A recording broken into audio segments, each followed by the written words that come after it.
अस्सलाम वालेकुम। उम्मीद है आप सब खैरियत से होंगे। अल्लाह पाक आप सबको सेहत और तंदुरुस्ती अता करे और इसके साथ-साथ आपकी और आपके प्यारों की ज़िंदगियों में आसानियाँ भी पैदा करे, आमीन। नाज़रीन, हमारे फर्स्ट व्लॉग पे किसी ने कमेंट किया है कि उन्हें पता नहीं चल रहा है कि हम इस नौबत तक पहुँचे कैसे? किसी ने कोई कपड़े भी लेने हों तो वो 10 दुकानों पे जाके पहले उसके बारे में अच्छी तरह छान-बीटक करता है और उनके ख़्याल में हम बहुत ही जाहिल और बेवकूफ़ हैं कि मकान लेने निकले हैं और हमें कुछ पता भी नहीं है।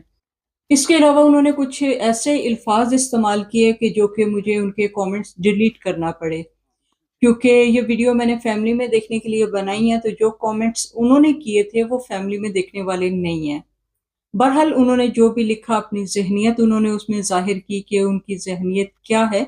इसके बावजूद उनकी बहुत मेहरबानी कि उन्होंने अपना कीमती वक़्त निकाल के हमारी पूरी वीडियो देखी और सिर्फ़ देखी ही नहीं, बल्कि उसके ऊपर तबसरा भी किया। वो तो ज़ाहिर है जो उनकी ज़हनियत है, वो उसी तरह का ही उन्होंने तबसरा करना था। मैंने यही मुनासिब समझा कि आज की जो वीडियो अपलोड करनी है उसमें थोड़ा-सा उन्हें तफ़सील से बता दूँ, ताकि उनकी भी तसल्ली हो जाए कि हम यहाँ तक इस नौबत तक पहुँचे कैसे।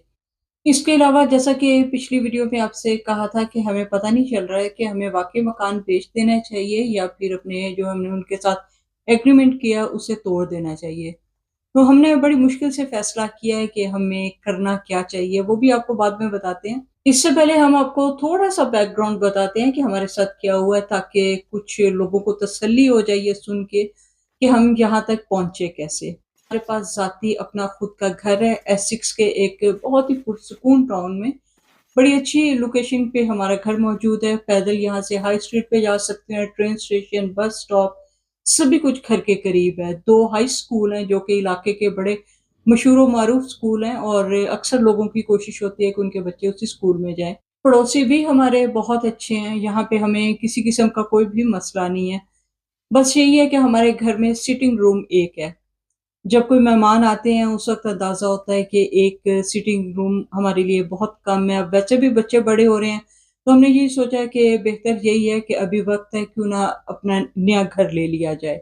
चंद माह पहले हमने अपने घर में ये काम करवाया, तो उस वक़्त सोचा कि घर को अभी सेल के लिए लगा देना चाहिए, क्योंकि अगर बाद में हम करेंगे तो घर गंदा हो जाएगा, दोबारा फिर से पेंट वग़ैरह करवाना पड़ेगा। तो इसलिए बेहतर है कि अभी साफ-सुथरा है तो इसको अभी ही सेल के लिए लगा देते हैं। स्टेट एजेंट से राब्ता किया तो उन्होंने कहा कि तकरीबन 6 महीने तो लगेंगे ही कम अज़ कम। अल्लाह का करना ऐसा हुआ कि हमें अपने घर के लिए 6 माह क्या कुछ ही दिनों में गाहक मिल गया।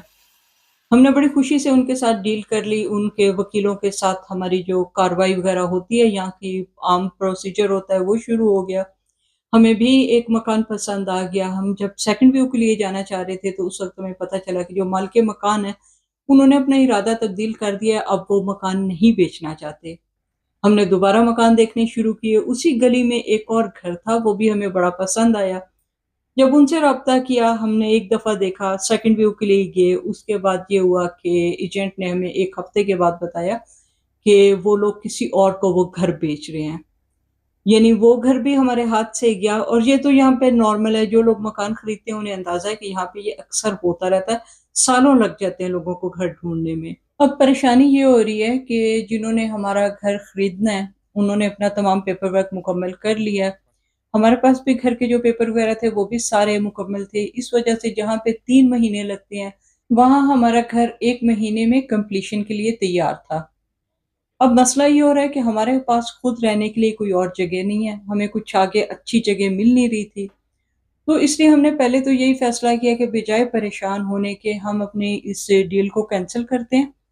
कह देंगे कि हम मकान नहीं बेचना चाहते, ज़ाहिर है हमारा अपना घर है, कोई हमें ज़बरदस्ती तो कर नहीं रहा है कि आपने लाज़िमन बेचना ही बेचना है। ये फैसला करके हम बहुत आराम सुकून से बड़े मुतमईन हो गए। फिर बातों-बातों में ही ध्यान आया कि जो हमारा मकान खरीद रहे हैं कि उन्हें हमारे इस फैसले से कितनी ज़्यादा परेशानी होगी। उन्होंने अच्छी खासी अपनी फ़ीस जमा करवाई है वकील के पास, उन्होंने हमारे घर का सर्वे करवाया, उनका अच्छा खासा खर्चा हो रहा है और सबसे बढ़ के ये चीज़ कि वो दिमागी तौर पे तैयार हैं कि उन्होंने कुछ हफ्तों में यहाँ पे शिफ्ट होना है। अब अगर हम अपनी डील तोड़ देते हैं तो वो कितने ज़्यादा परेशान होंगे।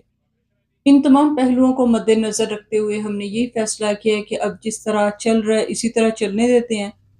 اللہ पाक ने हमारे लिए जो लिखा है वो तो हमें मिलेगा ही मिलेगा। अपने वक़्ती सुकून की खातिर हम दूसरों को ना परेशान करें। पूरी ज़िंदगी के लिए हमारे भी दिल में रह जाएगा कि हमने अपने वक़्ती आराम के लिए दूसरों को बेचैन किया। तो बहरहाल अल्लाह पाक उनको खुशी के साथ इस घर में रहना नसीब करे। हमारे मुक़द्दर में जो हुआ वो तो हमें मिलेगा ही। तो अब यही है कि हम अपने लिए किराए का मकान देख रहे हैं, अल्लाह करे किसी अच्छे इलाके में मिल जाए और 1-2 हफ्तों में हम वहाँ पे फिर शिफ्ट भी हो जाएँगे। ये वक़्ती परेशानी हम खुद तो झेल लेंगे, लेकिन हम दूसरों को परेशान नहीं करते।